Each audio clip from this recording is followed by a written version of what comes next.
Hey guys, welcome back to EcoBoost. I hope you're well. I wanted to give you a little update on how I'm getting on living Lagom, which is the sustainability project that Ikea are doing and that I'm part of. If you want a reminder about which products I chose from Ikea to try and live a little more sustainably, or you just want to watch the first video that I made on this, then click right here. But if you're cool or you've got a great memory or whatever, then stay right here. So what's new? Well, to be honest, because I try and live a zero waste lifestyle, I'm still not perfect. I still create trash, but it's just a heck of a lot less and mostly sort of food scraps. I didn't know if living Lagom was going to have a huge impact, but it actually has, weirdly. I think a project like this has just made me think about what else I could be doing. And I maybe just got a little bit set in my ways before. And some of the Ikea products that I chose have actually been really useful. Some of them are still in their packaging, namely the Hutton wine rack. I really don't know what I was thinking with that, but who knows, by the end of the project I might have found a use for it, or it might be the item that has changed my life. We'll see. Okay, so since the project started, here's what's happened. I've got worms. 250 of them, roughly. They arrived in the post. I ordered them online from an Organic Gardening Catalogue, which is where I also bought a bunch of organic seeds, but I'll come to those in a moment. But firstly, let me introduce you to my worms. So there's a whole little VIP party going on in my worm bin.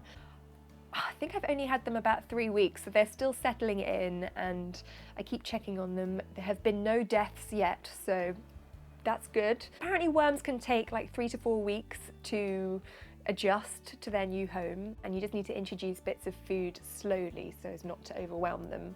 They're delicate creatures. In the first week, a few of them tried to escape, but I think we've had a little chat and they have come to terms with the fact that they're living in what I think is actually quite a nice home. So for my worm bin, I basically bought a couple of bokashi bins about 2 years ago with the hope that that was going to solve my food waste problems. Not that I have a lot of food waste, but you know, when you just get a few veg scraps or like garlic peels or what have you. I just thought I'd give a bokashi bin a try. It didn't really work out for us and ended up going a little bit mouldy. So I thought I'd repurpose those into my worm bin. And it's quite useful because they've got a little tap at the bottom, which means I can take out any of the liquid that the worms produce and just pour that onto my plants, which is apparently super nutritious for the plants. I think it's worm piss. So one of my resolutions was to try and grow some food. So I ordered some organic seeds from the Organic Gardening Company again. I went for chard because apparently that's really easy to grow, and being a complete novice, I didn't want my confidence to be completely ruined to begin with. So I thought if I go for something that will definitely grow on a balcony, that will fire me on to maybe give a few more things a go. Red onions and what was the other thing? Oh, spring onion. Oh, and some garlic bulbs, which I didn't buy. I just had those in my cupboard and they had started to sprout. So I thought, why not plant those and see if I can get some more garlic bulbs. So the chard has actually already started growing. I only planted it maybe 2 weeks ago and already you've got little shoots popping up. It's actually really cool. So I'm out on my balcony, which seriously needs a tidy up. I'm out there every day just checking on them, making sure they're okay. And then I'm fondling the worm bin to make sure that they're okay.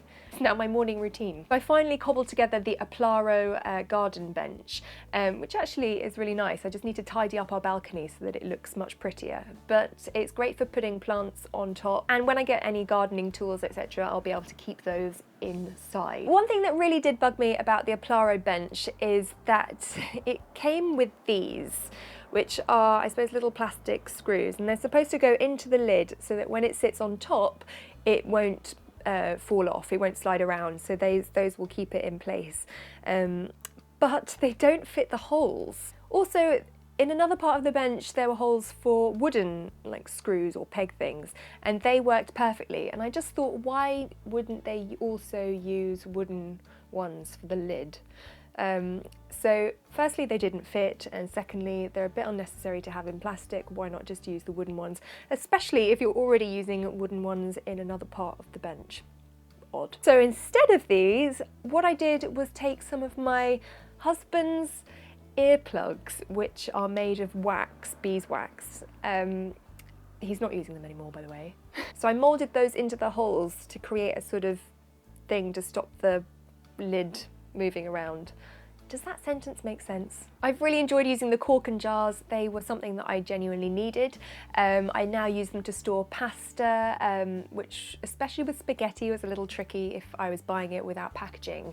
It would normally just come back and sit in a bag, and then sometimes I'd forget it was there. It would get to the back of the cupboard, and then I'd think I'd need to buy more, but actually I had it in there. I was just being a bit lazy. So now I have one of the large corken jars, which is actually tall enough for spaghetti. And that shape and that size is actually really difficult to find in other ranges, I've realised. So it's great that Ikea have those. I've also been using them to make a little bit more kombucha. So I was making it in smaller quantities before this project, but now that I've got more jars, I feel like I'm making a lot more of it and probably drinking a lot more of it as well. So that's a win-win. I upcycled a glass jar to make sauerkraut.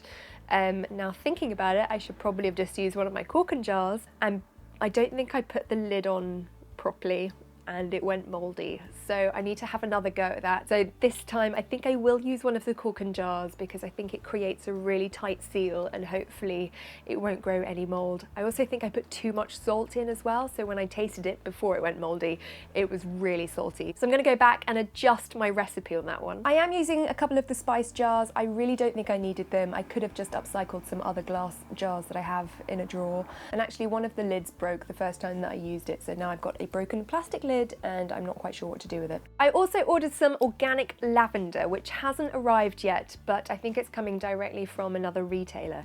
I ordered it again from the Organic Gardening Catalogue. So when that arrives, hopefully I'll start getting some more bees arriving on our balcony. That would be exciting. Apparently bees really like lavender. I also really like lavender. I love the smell of it. It's so good. Oh, and that's going to go in the grass lock, very large stainless steel kind of tub pot with wooden handles. Both the watering cans have been really good. I've left them outside and they've just collected rainwater, which I've then used to water the plants. I use a bamboo toothbrush to brush my teeth, but it still has, I think, plastic bristles. So I snapped off the head and then used the stalk to label the plants. How inventive is that? My favourite item out of everything has to be the Aptitlig bamboo chopping board. It has been a dream. I honestly didn't think a chopping board would have such an effect on our cooking, but it has. We have got a tiny kitchen. It's like a one in, one out. If there are two of you in there, you end up doing kitchen pilates around each other, just trying to reach drawers and stuff. And the work surfaces are also really limited. But the Aptitlig bamboo chopping board, just because it's so large, I think, makes it feel like you've got a lot more space, and it's a delight to not just chop vegetables, but I also need bread on there. That's another thing. I've started making sourdough bread from scratch, including making my own sourdough starter from scratch.